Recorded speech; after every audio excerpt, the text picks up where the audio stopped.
Então é João capítulo 2. Vamos ler do 1 em diante. 3 dias depois, houve um casamento em Caná da Galileia, achando-se ali a mãe de Jesus. Jesus também foi convidado com os seus discípulos para o casamento. Tendo acabado o vinho, a mãe de Jesus lhe disse: eles não têm mais vinho. Mas Jesus lhe disse: mulher, que tenho eu contigo? Ainda não é chegada a minha hora. Então ela falou aos serventes: fazei tudo o que ele vos disser. Estavam ali 6 talhas de pedra, que os judeus usavam para as purificações, e cada uma levava 2 ou 3 metretas. Jesus lhes disse: enchei de água as talhas.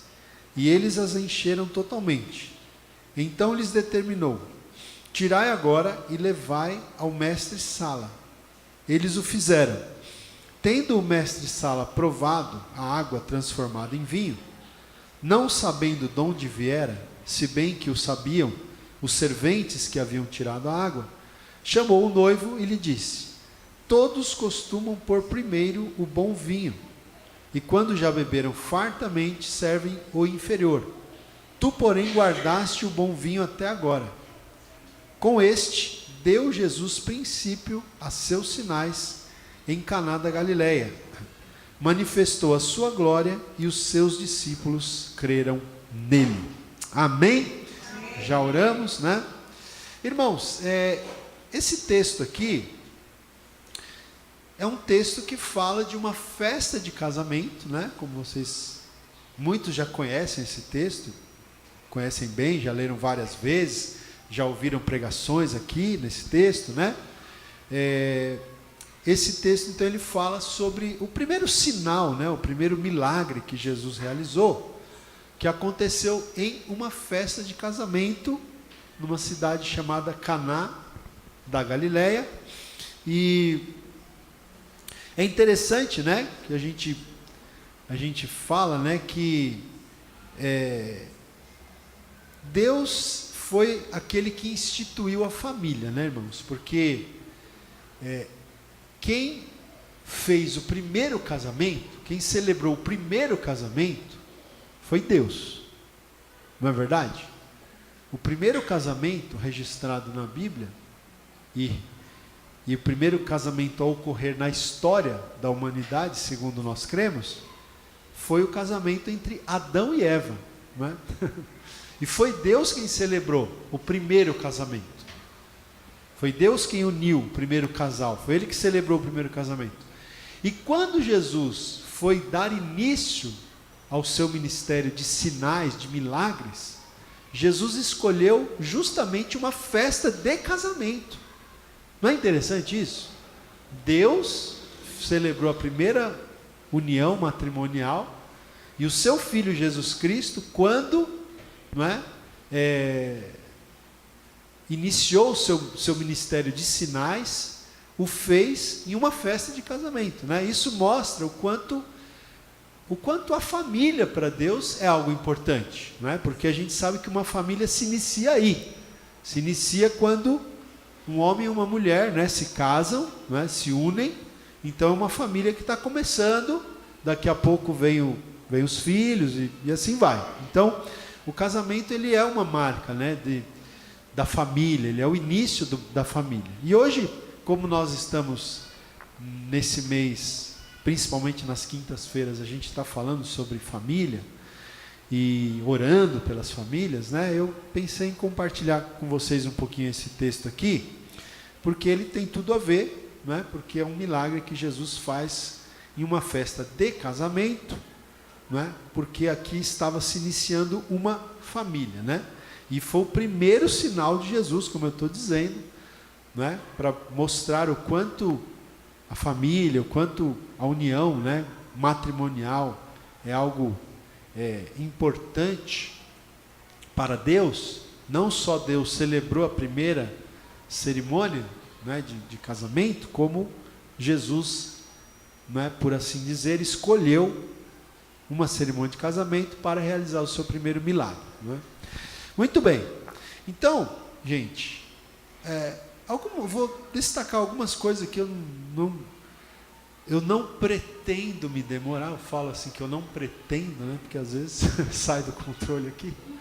Mas quero destacar algumas coisas, né, nesse texto aqui. Primeiro, eu gosto desse versículo aqui, do versículo 2, quando diz, né, que Jesus foi convidado, né, para o casamento. Não é isso que diz aí no versículo 2? O versículo 1 diz que Maria, a mãe de Jesus, estava lá nesse casamento. O versículo 2, né, diz que os discípulos de Jesus também estavam lá. Mas eu gosto dessa frase aqui: Jesus também foi convidado, né, com os seus discípulos para o casamento. Mas eu vou falar aqui, vou usar essa frase aqui: Jesus também foi convidado, 3 pontinhos, para o casamento. Amém, irmãos? Então, para nós, né, sermos abençoados por Deus no nosso casamento, para que a nossa família seja uma família abençoada, a gente precisa convidar Jesus para fazer parte do nosso casamento, da nossa família, né? A gente precisa convidar Jesus. Talvez, quem sabe, o seu relacionamento, né, o seu relacionamento matrimonial, conjugal, não está, né, do jeito que você gostaria. Então, né, a sua família, quem sabe, convide Jesus. Se você ainda não fez isso, convide Jesus para estar na sua casa, na sua família, no seu lar, no seu casamento, né? E esse texto também, ele fala para a gente, né, como eu disse, é o primeiro sinal de Jesus. Qual foi o milagre que Jesus fez aqui? Qual foi o milagre que Jesus fez? Jesus transformou água em vinho, né? A gente já leu aqui, depois a gente vai comentar novamente. Jesus transformou água em vinho, não é? Por que Jesus transformou água em vinho? Porque o vinho tinha acabado. Veja aí no versículo 2, no versículo 3, melhor dizendo, diz aí, né? Tendo acabado o vinho, a mãe de Jesus então foi falar com Jesus a respeito.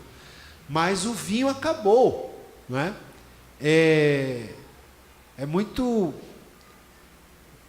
né, quando ocorre uma festa assim que falta, né, a comida, né, a bebida, meio chato, né? Você ir numa festa assim que não, o pessoal quer comer e não tem, né?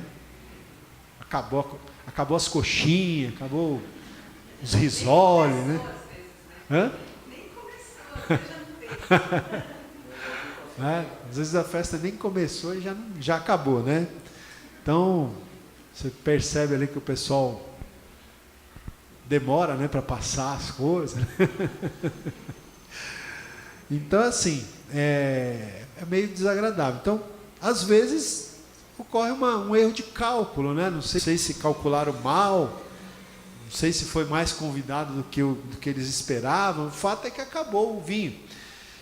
Também é interessante a gente entender o seguinte: naquela época também a coisa era um pouco mais difícil do que hoje, né? De uma certa maneira. Por quê? Essas festas de casamento, elas duravam alguns dias, né? Não era assim, algumas horas como hoje em dia, né? A gente vai lá, vai para o salão de festa lá, fica 3 horas, sei lá, no máximo 4 horas, depois a gente vai embora. Nesse tempo aqui era diferente, né? Até porque as pessoas às vezes moravam longe, então vinham, ficavam, né, ali na casa das famílias e tal, né? Dizem aí alguns comentaristas que as festas chegavam a durar quase uma semana. Então, uma semana o pessoal, né? A vida naquele tempo era muito diferente dos nossos dias, né, irmãos? Hoje em dia a gente tem uma vida corrida, é muito compromisso, muita coisa. Naquele tempo a vida era muito mais devagar, não era acelerada como hoje, né? Hoje em dia a nossa vida é muito acelerada, né? Naquele tempo não tinha essa aceleração, essa coisa de... Não existia nem relógio, né? Não que esse relógio que a gente usa, hoje até o celular, não é mais relógio. Então assim, as pessoas não tinham aquela pressa, né? As coisas aconteciam mais lentamente, mais calmamente, né? Sem estresse, sem pressão. E o pessoal, quando fazia uma festa de casamento, às vezes demorava uma semana. Então, aconteceu que lá quem sabe lá no terceiro, quarto dia da festa, acabou o vinho, não é? E aí ficou essa situação constrangedora. Bom, acontece, irmãos, que vinho na Bíblia tipifica, simboliza a alegria.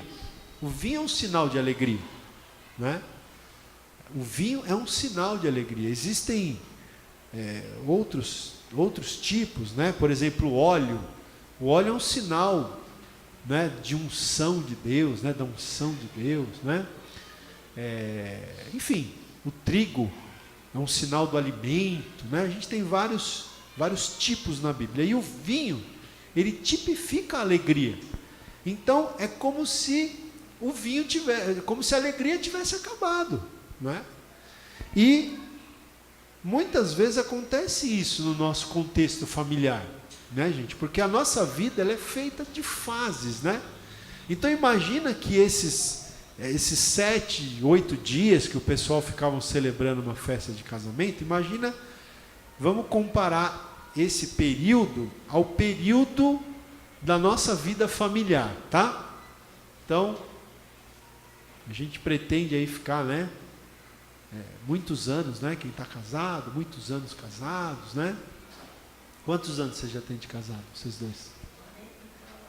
Já perdeu a conta, né? 40 e poucos. Quantos você tem, Beth? 41? 41, né? Então, 40, já está quase fazendo bodas de ouro. Quase, está perto, né? Meus pais já fizeram, né? Bodas de ouro. Gente, então, veja só. Imagina esse tempo, esse percurso, né?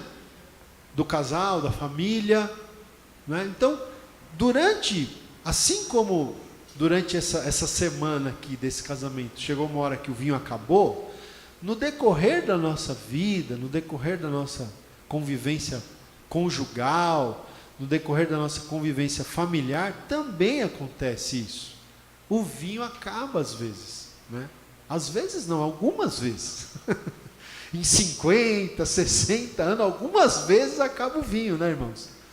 Algumas vezes acaba o vinho nesse sentido, né? A alegria não está mais presente, não é? Porque não adianta, né, a pessoa se casar, né? Como a gente tem aí alguns jovens aqui na igreja pensando em casamento, né? Vou falar quem é, né? Mas não adianta casar iludido achando que nunca vai ter problema, porque vai, né? E não adianta também casar imaginando que quando casar, esse é um erro que muita gente comete, né? Que tem alguns problemas antes do casamento, que não, vamos casar porque aí resolve. Aí não resolve. Pelo contrário, o problema geralmente aumenta, né? Então a gente sabe que a gente tem que entender que o relacionamento conjugal é assim, em vários momentos, né, o vinho vai faltar, e não só no relacionamento conjugal, mas no contexto da família mesmo, né? Os problemas surgirão, as situações virão, né? As tempestades, as lutas, as crises, né? As crises, né? As crises vêm, irmãos, né? A gente, se você não tem de um jeito, você tem de outro, né? Tem de um jeito, tem de outro, né? Às vezes o casal pode até se dar bem, pode até se dar muito bem, né? Embora, claro, sempre tem discordância, tem uma discussão, enfim. Mas em linhas gerais um casal pode se dar bem, mas isso não quer dizer que às vezes não vem uma enfermidade, que não vem um problema financeiro, que não vem um desemprego, que não vem, sabe, um filho que dá um problema, né? Que surge uma situação, né, que foge ao nosso controle. Então, no decorrer da nossa vida, irmãos, a gente tem que buscar de todas as formas se prevenir para que isso não aconteça. Mas surgem situações de crise, o vinho acaba, né? E nesses momentos a gente precisa do quê? A gente precisa de um milagre. Não é isso? Como aqui. Jesus fez o quê? Jesus fez um milagre. É um milagre. Isso aqui é aquilo que eu falo para vocês. Isso aqui é sobrenatural. É sobrenatural. Água virar vinho. Água se transformar em vinho. Não é? E água aqui, gente, representa, né? Água é uma bênção, é uma coisa maravilhosa, né? E quando você está com sede, beber um copo de água, gostoso, muito bom. Mas a água, como a gente aprende lá na escola, a água é uma coisa que não tem cheiro, não tem gosto, né? Tem até os termos lá, inodoro, vocês lembram? Incolor, e, enfim, não tem cor, não tem sabor, não tem, né? Enfim, então é uma coisa assim que seria um símbolo de algo meio insosso, né? Fala, né? Insosso, meio, não tem sabor, né? De um vinho, né? Por exemplo, esses dias eu ganhei um suco de uva aqui da Cláudia, irmãos. Ela foi lá para, onde é que você foi, Cláudia? São Roque, né? Trouxe um vinho, suco de uva, né? Na verdade, mas que era rosé, branco, né? Não sei dizer. Uma delícia, né, gente? Suco de uva é uma coisa deliciosa, né? Então, assim, uma coisa saborosa, né? Coisa que dá aquele sabor, né?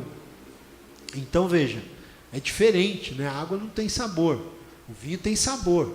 Então, nós muitas vezes, no contexto assim da nossa vida familiar, a gente precisa de um milagre, a gente precisa que o Senhor transforme água em vinho, que Ele transforme aquela situação sem sabor, aquela situação sem graça, aquele ambiente monótono, que às vezes também acontece, né? O casamento cai numa mesmice assim, aquela monotonia, aquela rotina, o marido já não traz um buquê de flores para a esposa, né? Estou falando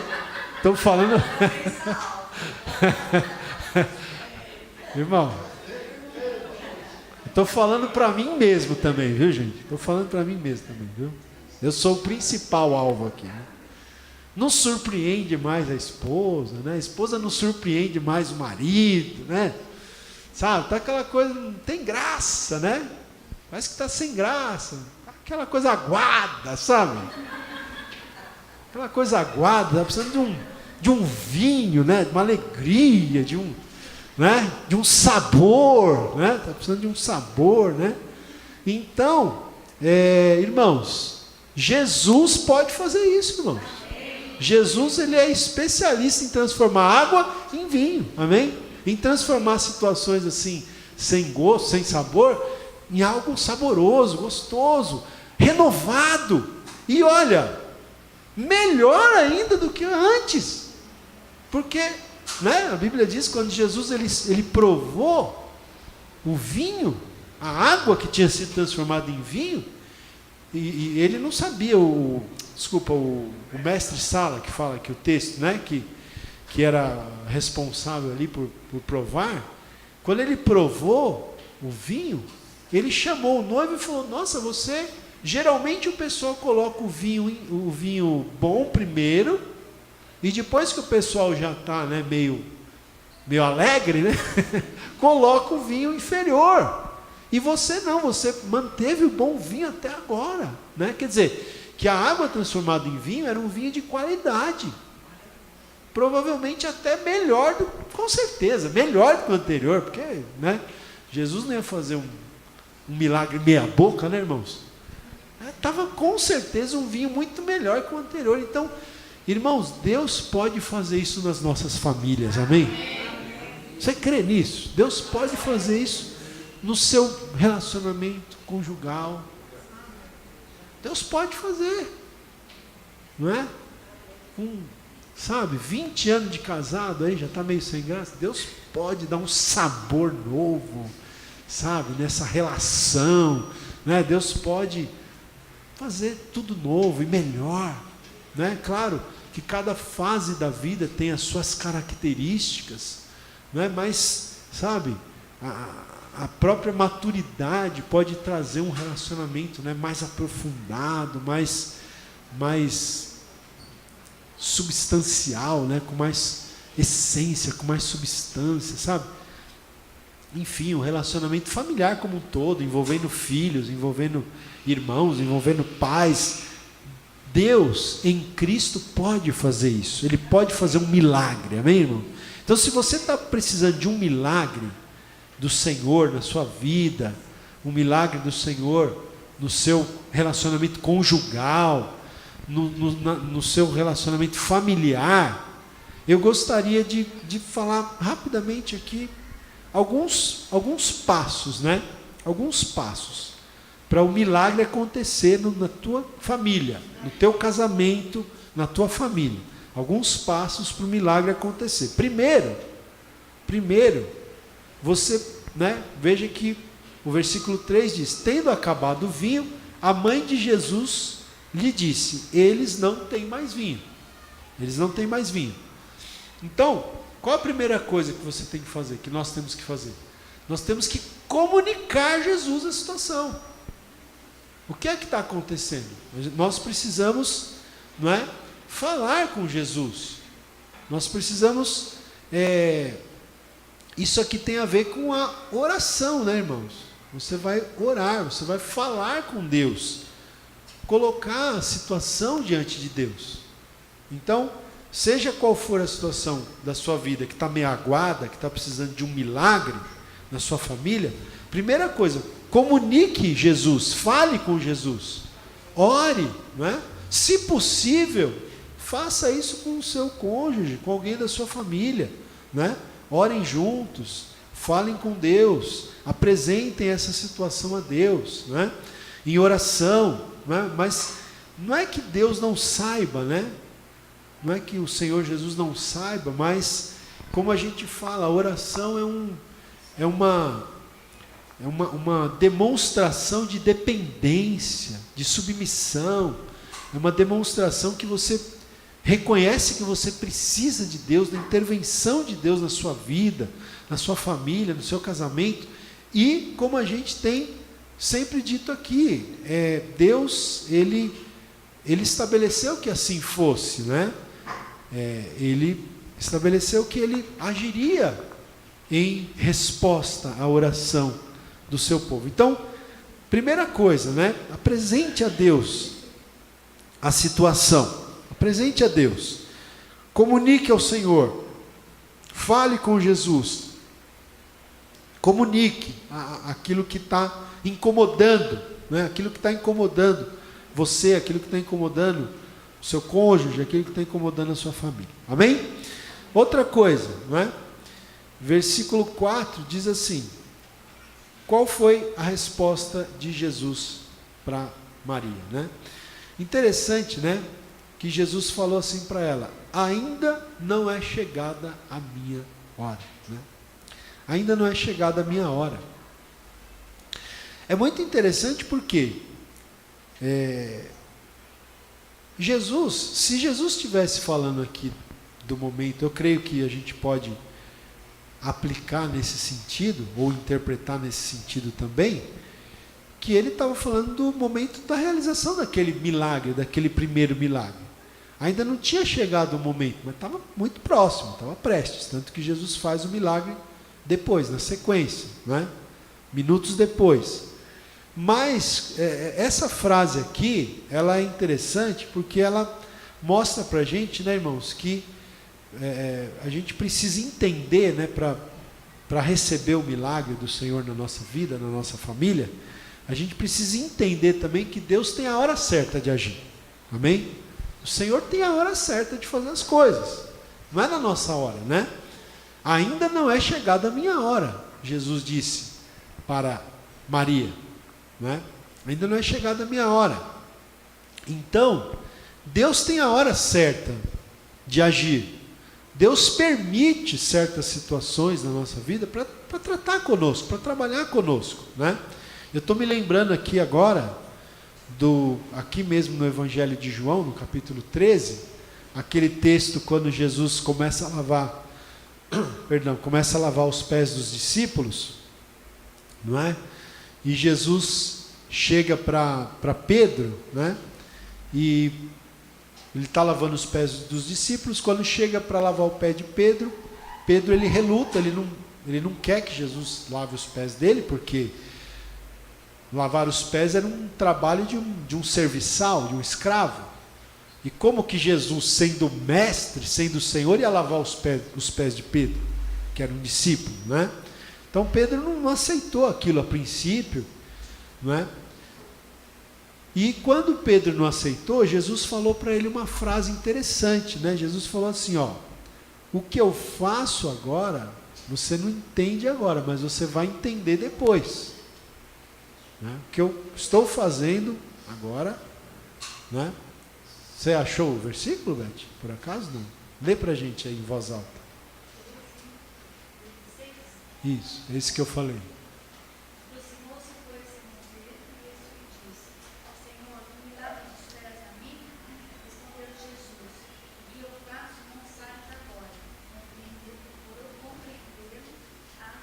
O que eu faço, não sabes agora, você não entende agora, você vai compreender depois. O que eu estou fazendo aqui agora, você não vai entender agora, você vai entender depois. E assim, irmãos, é na nossa vida. Muitas vezes a gente passa por situações que a gente não entende. A gente até se pergunta, né? Eu estou casado há quase 30 anos, a gente já passou muitas coisas, né, nesses 30 anos, eu e a Simone, que já passamos e temos passado, né? Já passamos e temos passado. Que às vezes a gente se pergunta, mas por que, meu Deus, isso? Para que isso? Né?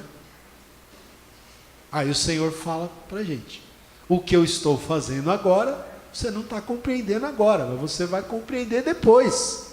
Depois você vai entender por que eu estou permitindo você passar pela situação que você está passando agora, né? Então, irmãos, a gente precisa ter um coração de aprendiz, sabe? Isso é uma coisa que você tem que, olha, leva isso para o resto da sua vida. Você e eu, a gente precisa ter um coração de aprendiz. Quando a gente decide, né, aprender alguma coisa, mesmo nos momentos mais difíceis, então aquilo não foi em vão. Não foi em vão, não é? A gente tem que achar um jeito de redimir aquilo, sabe? De redimir as coisas, não é? Irmão, começa a falar, vem lembrando as coisas. Exemplos práticos, não é? Por exemplo, ontem pela manhã eu tive que ir num posto lá do INSS. Não é muito longe da minha casa, né? Mas para resolver uma situação lá da minha sogra, um documento que a gente precisava lá. E aí eu fui, né? Peguei os documentos, fui para lá, eu tinha agendado já, era um horário agendado. Aí cheguei lá, na hora que eu pedi o documento, o rapaz começou a me pedir os documentos, e aí ele me pediu um documento que eu não tinha levado, né? Bobeei e esqueci um documento lá que ele me pediu, né? Aí eu falei, porque como era coisa da minha sogra, ele pediu o RG do meu sogro. Eu falei, puxa, mas eu não trouxe, né? E aí ele falou, não, eu vou precisar, não tem jeito, né? Aí eu perguntei, mas se eu voltar, você me atende ainda hoje, agora pela manhã? Eu vou em casa, pego, moro, não é muito longe. Aí ele falou, não, tudo bem, eu te atendo, né? Aí eu voltei em casa, né? Aproveitei para tomar um café, que eu não tinha tomado café e tal. E aí falei para Simone, eu vou lá, mas faz um tempinho já que eu estou querendo fazer um levantamento, né, da minha situação do INSS, né, junto ao INSS, e a situação da Simone também, que a gente terminou parando de pagar o nosso carnezinho lá. E aí eu já tinha perguntado na primeira vez eu já conversei um pouquinho com o rapaz sobre isso. Ele me falou: não, você tem que vir, pega aquela fila, você vai pegar uma senha, tal, aí você vai na internet. Me deu uma explicação, né? Aí eu falei: eu preciso fazer do meu e da minha esposa. Aí ele falou: não, a sua esposa tem que estar aqui. Vim com o documento dela para pegar essa senha. Ah, então tá bom. Aí eu já aproveitei e falei assim: você não quer ir lá comigo agora? Vamos lá, rapidinho. A gente já tenta pegar essa senha aí para a gente resolver isso, né? Aí ela topou, a gente foi lá, né? Resolvi o que eu tinha que resolver, pegamos a fila, pegamos a senha, tal, as informações. Então, irmão, sabe assim, um exemplo simples, mas assim, sabe, uma coisa que é uma coisa que pode frustrar a gente tentar transformar aquilo numa coisa boa, positiva, né? Porque se eu não tivesse esquecido daquele documento, eu não teria ido com a Simone lá para ver a minha situação com a dela, né? Então a gente já começou esse processo. Então é uma maneira de você, a gente tentar redimir, né? Redimir algo que não deu certo, né? Se você pôde aprender alguma coisa com aquilo, já teve um propósito. Entende, irmãos, o que eu estou tentando falar? Está dando para entender? Se a gente olhar para todas as situações, mesmo as difíceis, mesmo as frustrantes, mesmo as negativas, com outros olhos, não com os olhos da murmuração, da reclamação, que só acontece comigo, que eu sou um azarado mesmo, meu Deus, parece que a lei de Murphy, né? Se tinha que acontecer com alguém, era comigo, você pode ter certeza, era comigo que tinha que acontecer. Mas se a gente tirar isso da nossa cabeça, entender que todas as situações são situações com as quais a gente pode aprender alguma coisa, irmãos, não é? Eu confesso, eu não nego, né, essa situação que a gente está vivendo. Eu às vezes falo para a Simone: eu queria ter feito pela sua mãe tudo o que eu fiz até hoje, nesses 6 meses que ela está com a gente. Já deu bastante trabalho. Eu gostaria de fazer tudo o que eu fiz, com uma diferença: sem reclamar. Porque tem momentos que infelizmente eu reclamo, né? Estou admitindo aqui para vocês. Podem atirar as pedras. Quem não tiver pecado pode atirar a primeira pedra. Eu falo, porque a gente tem feito o melhor que a gente pode, realmente. Mas às vezes a gente dá uma murmurada, né? Dá uma reclamada, né? Então, mas assim, irmãos, mas eu confesso, eu já aprendi tanta coisa nesse processo, que eu já até cheguei a pensar: olha, se eu quisesse me tornar um procurador, de pegar o pessoal quando fica viúvo ou viúva, precisar de um cara que entende tudo, mas também não faço de graça, né? Já vou logo avisando, eu não vou fazer de graça. Mas já entendi o processo, fui para lá, vem para cá, pega esse documento, pega aquele, vai ali, vai, que você começa a entender como funciona. Então tudo, gente, tudo é o que na nossa vida? Tudo é aprendizado, irmãos. O que eu estou fazendo agora, Jesus diz, você não entende, mas você vai entender depois. Tem um propósito. Existe um propósito até no sofrimento, irmãos. Até no sofrimento tem um propósito. Então a gente precisa buscar entender e aprender qual é o propósito de Deus, mesmo no sofrimento, mesmo naquela situação que nos frustra. O que a gente pode aprender ali, não é? Então, irmãos, é isso, né? Saber que o Senhor Jesus tem a hora certa, tá? Enquanto a hora não chega, a gente vai fazendo o quê? A gente vai aprendendo, né, irmãos? A gente sempre fala, você olha para a vida de José, né, de José do Egito, né? Você vê, né? Parece que tudo estava dando errado na vida dele, né? Mas se você olha, irmãos, impressionante, Ainda sábado eu dei uma palestra para jovens, lá na igreja do Avivamento Bíblico, lá no Parque Imigrantes, lá do lado do ABC lá. E eu estava falando sobre a vida de José para os jovens lá, né? E tem coisas que eu já falei para vocês, mas até eu pensei algumas coisas que eu nunca tinha pensado. Por exemplo, quando Deus permitiu que os próprios irmãos de José, né, Deus permitiu, a gente sabe que o inimigo que estava por trás, atentando lá os irmãos de José, mas Deus permitiu que os irmãos de José odiassem José. A Bíblia diz isso mesmo, que eles odiavam José. Aliás, o capítulo 37 de Gênesis fala 3 vezes que os irmãos de José odiavam José. Repete 3 vezes. Quer dizer que eles odiavam mesmo, né? E eles tinham ciúmes de José, e eles tinham inveja de José, e eles zombavam de José. Está tudo lá. E eu fiquei pensando, por que Deus permitiu isso na vida de José? Sabe por quê? Tem vários motivos, mas uma das razões que me veio à mente é porque um dia José ia ser governador do Egito, irmãos. E uma pessoa numa posição de autoridade, você acha que não tem gente que tem inveja? Que tem ciúmes, que odeia? É ou não é? A gente que é meros mortais aqui, né? Às vezes já tem gente que tem ciúmes, tem inveja, que já tem ódio de você, não é? Então, Deus, ele estava preparando José para aquele momento, não é? Quando Deus tinha um plano que José fosse governador do Egito, sim, isso já estava, né? Tanto que Deus deu sonhos para José. Ora, como que ele ia ser governador do Egito se ele primeiro não fosse morar no Egito? Se ele não fosse viver lá para conhecer aquela cultura, aquela língua? Então Deus mandou ele para lá. Foi de uma forma difícil, mas ele foi. Porque de outra forma dificilmente iria, não é?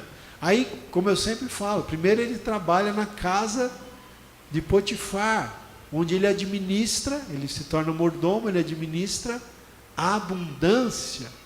Por quê? Porque os 7 primeiros anos que ele foi governador, ele administrou a abundância, as 7 vacas gordas. Aí depois que ele saiu da casa de Potifar, ele foi para a prisão, e ele se tornou o braço direito do carcereiro, ele administrava tudo ali, ele se destacava onde quer que ele chegasse, não é? E o que ele tinha que administrar na prisão? Eu já falei isso. Ele tinha que administrar escassez. Por quê? Depois dos 7 anos de fartura, quando ele era governador, o que veio depois? 7 anos de escassez, de fome. Mas ele já tinha sido treinado. Entendeu? Então Deus usa situações da vida para nos treinar, não é? Esses dias eu estava meio chateado, né? Estava falando para Simone, puxa, mas parece que vem luta de todo lado. Estava para Simone, né? Às vezes quando tem umas crisezinhas, né? Luta de todo lado, é pressão, né, na igreja, essa situação aqui em casa, e é o problema da saúde, né? A tal da diabetes. E é isso, é aquilo, meu Deus. Tem hora que a gente precisa ter né? Aí a Simone falou assim, Deus está te preparando para algo maior. Amém, irmãos? Não gostei muito na hora, né? Mas depois me confortou, porque é isso, porque Deus ele faz assim. Ele usa as pressões que a gente enfrenta na vida, num contexto menor, para de repente nos preparar para um contexto maior, irmãos. Quando a gente olha dessa forma, tudo muda, não é verdade? Tudo muda. Então, Deus ele tem a hora certa de agir, amém? Dei toda essa volta aqui. Deus tem a hora certa para agir na sua família, amém? Ore, faça tudo o que tiver ao seu alcance, mas saiba que Deus tem a hora certa. Enquanto ele não age, você aprende com a situação. Amém? E aí, depois, versículo 5, né? Jesus falou para a mãe dele, ó, ainda não é chegada a minha hora. Mas Maria vai lá para os serventes, versículo 5, então ela falou aos serventes, fazei tudo o que ele vos disser. Você quer um milagre de Deus na sua família? Primeiro você tem que comunicar para Jesus o problema. Segundo, você tem que entender que ele tem a hora certa para agir. Terceiro, você tem que fazer tudo o que ele disser.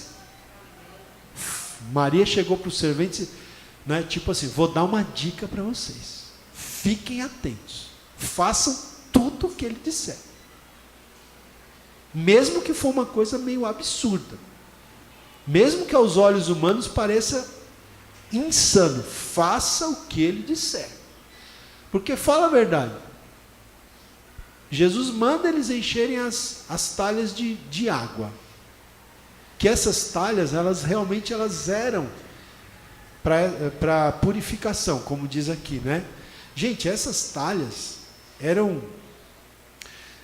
tem algumas traduções novas que já trazem, né, na nossa medida. Aqui a minha diz 2 ou 3 metretas. Nas traduções novas já diz de 80 a 120 litros. É bastante, né? De 80 a 120 litros. Né? Encher de água aquilo, para quê? E mandar levar para o mestre-sala? Faz um negócio totalmente sem sentido, né? Mas faça tudo o que ele disser.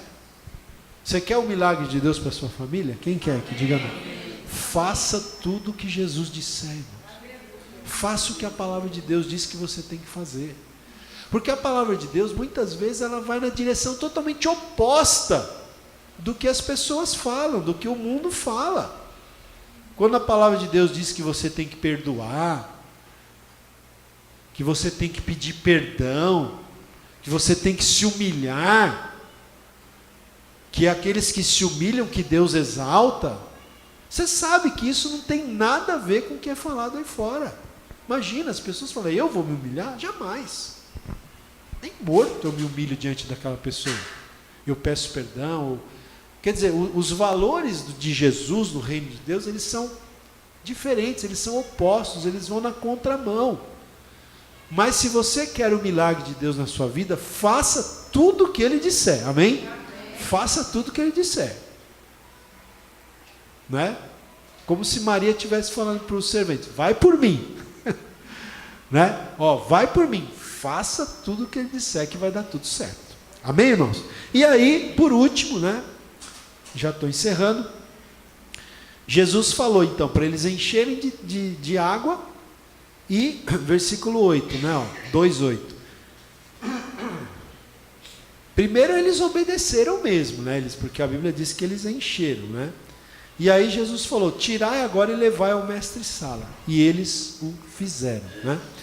E aí, irmãos, o que acontece aqui? Acontece que Jesus fala para eles levarem a água ao mestre-sala, e a gente sabe que, né, pelo contexto aqui, a gente entende que é nesse trajeto que a água se transforma em vinho, entendeu? Quando Jesus falou para eles, levem a água ao mestre-sala, ainda era água, e eles foram. Quando eles chegaram e colocaram as talhas diante do mestre-sala, já não era mais água, era vinho. Foi no percurso que aconteceu o milagre. Então isso aqui tem a ver com o quê?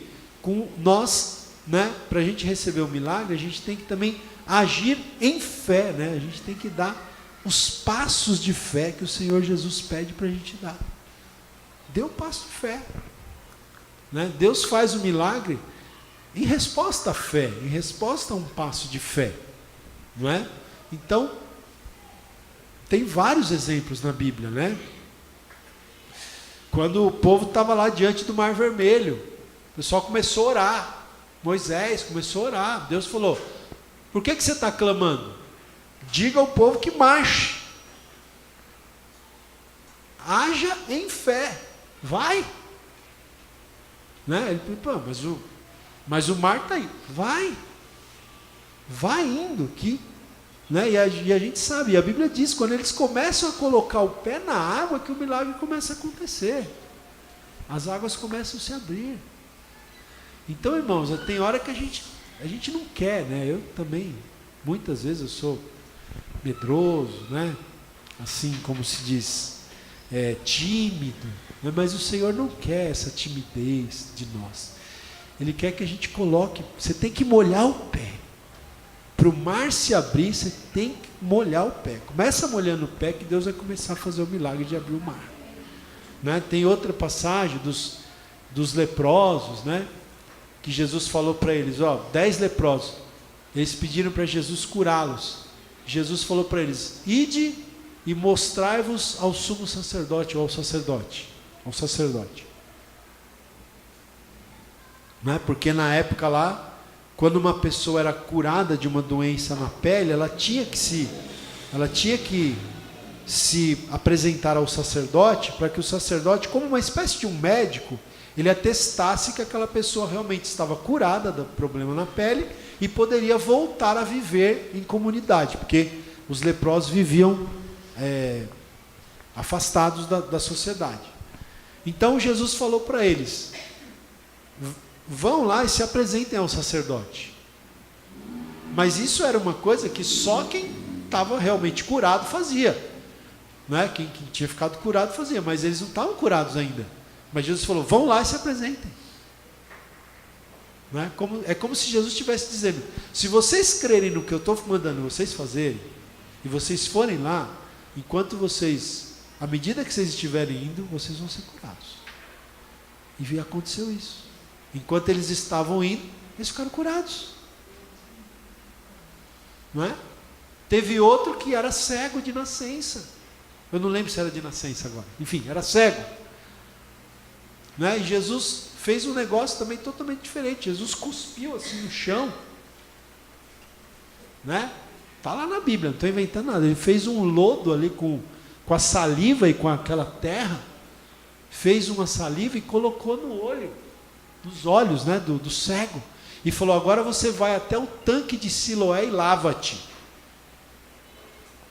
Não é? Mas o homem era cego, que dificuldade, alguém teve que ajudar ele, mas o fato é que quando ele chegou lá e ele lavou, que ele tirou aquele lodo, ele estava vendo, ele estava curado, porque irmãos, Deus faz o milagre quando a gente age em fé.